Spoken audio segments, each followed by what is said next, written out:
Oke, selamat datang lagi di sesi penyelaman mendalam kita. Kali ini kita langsung aja ya.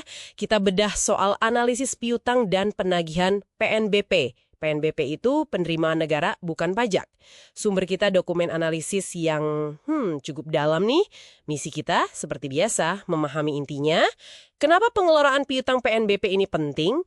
Terus gimana sih utang ke negara ini bisa muncul? Dan gimana juga negara nagihnya? Mungkin Anda mikir apa pentingnya buat saya? Wah, penting banget ya, jelas relevan. PNBP ini kan sumber pendapatan negara yang krusial loh di luar pajak.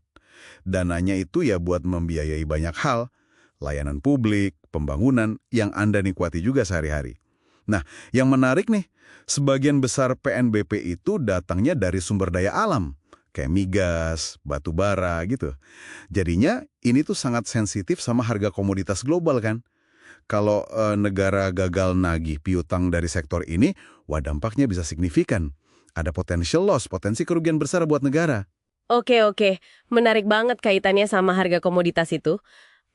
Kita mulai dari dasar dulu deh. Apa sih sebenarnya piutang PNBP ini?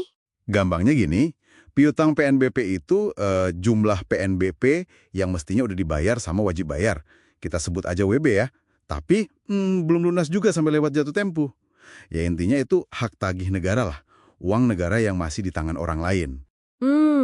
Hak tagih negara. Terus gimana negara nentuin berapa yang harus dibayar si WB ini? Prosesnya gimana tuh?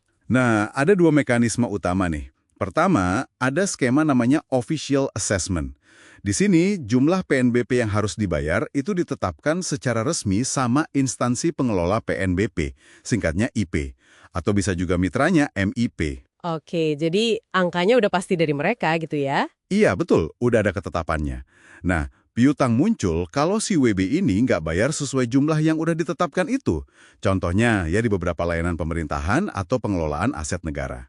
Terus yang kedua, ada skema self-assessment. Kalau ini, WB yang hitung sendiri kewajiban PNBP-nya berapa. Nah, piutang bisa muncul kalau misalnya WB nggak bayar sama sekali. Atau bisa juga setelah diperiksa nih sama IP atau MIP, ternyata hitungannya kurang. Ada kekurangan bayar. Oke. Skema ini sering banget kita temuin di sektor SDA, sumber daya alam, pertambangan misalnya, kayak royalti batubara yang ternyata kurang bayar setelah dicek ulang.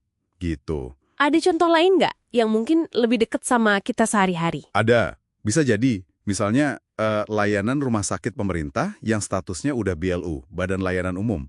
Kalau ada pasien atau mungkin penjaminnya belum lunas bayar biaya perawatan pas keluar rumah sakit, nah itu juga jadi piutang PNBP buat rumah sakitnya. Oh gitu ya? Iya, jadi kelihatan kan sumber piutang PNBP itu macem-macem banget.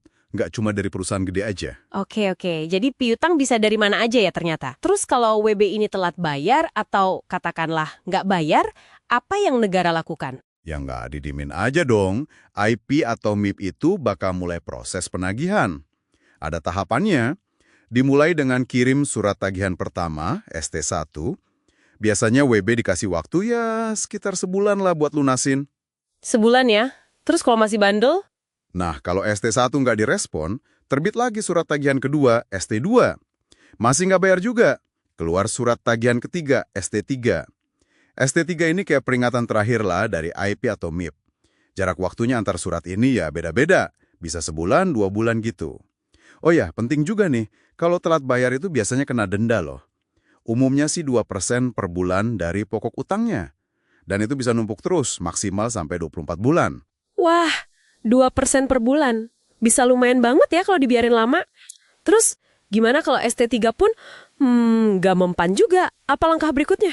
Nah, kalau udah sampai tahap itu, udah bandel banget berarti ya. Urusan penagihan piutangnya itu dilimpahin. Dilimpahin ke instansi yang lebih sangar urusan ginian, yaitu DJKN, Direktorat Jenderal Kekayaan Negara, lewat PUPN, Panitia Urusan Piutang Negara. Oh, DJKN lewat PUPN ya? Iya. Nah, kalau udah di tangan PUPN ini, tindakan penagihannya bisa lebih tegas lagi. Nggak tertutup kemungkinan bisa sampai penyitaan aset WB buat lunasin utangnya ke negara. Serius juga ya tindakannya kalau udah sampai sana. Itu kan kalau kurang bayar. Gimana kalau sebaliknya? Mungkin nggak sih kejadian salah hitung, WB malah bayar kebanyakan? Mungkin banget. Itu namanya PNBP lebih bayar. Bisa kejadian karena ya WB salah hitung pas self-assessment, atau mungkin IPM-IP salah pungut, atau bisa juga karena ada putusan pengadilan atau hasil dari keberatan yang diajukan WB sebelumnya. Terus gimana kalau udah terlanjur lebih bayar gitu? Ya, WB berhak minta pengembalian kelebihan bayarnya itu. Atau bisa juga minta diperhitungkan aja buat bayar PNBP periode berikutnya. Istilahnya kompensasi. Tapi ya ada prosedurnya. Mesti ngajuin permohonan resmi gitu. Oke, nah selain lebih bayar, gimana kalau surat tagihannya yang salah? Mungkin salah ketik nama, atau angkanya keliru gitu. Itu juga ada mekanismenya. Namanya koreksi surat tagihan. Kesalahannya bisa macam-macam. Ada yang sifatnya administratif, ya kayak salah ketik, nama, alamat, nomor NPWP gitulah. Ada juga yang substantif. Nah ini lebih serius, artinya salah hitung jumlah tagihannya. Terus gimana cara benerinnya? WB bisa mengajukan permohonan koreksi. Tertulis ya, ke IP atau MIP yang nerbitin surat tagihan itu. Tentunya kalau menyangkut salah hitung, ya perlu dilampirkan bukti pendukungnya. Oke, jadi jelas ya dari obrolan kita ini, pengelolaan piutang PNBP ini kompleks juga ya.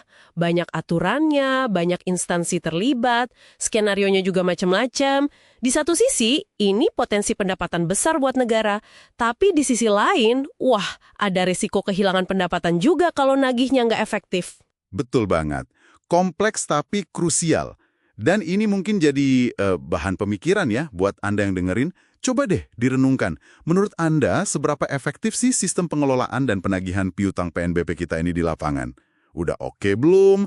Terus gimana dampaknya? Baik yang positif atau mungkin negatif ke kualitas layanan publik, ke program pembangunan yang Anda rasakan sehari-hari. Kan sebagian dananya dari PNBP ini juga. Nah itu mungkin yang menarik buat dipikirkan lebih lanjut.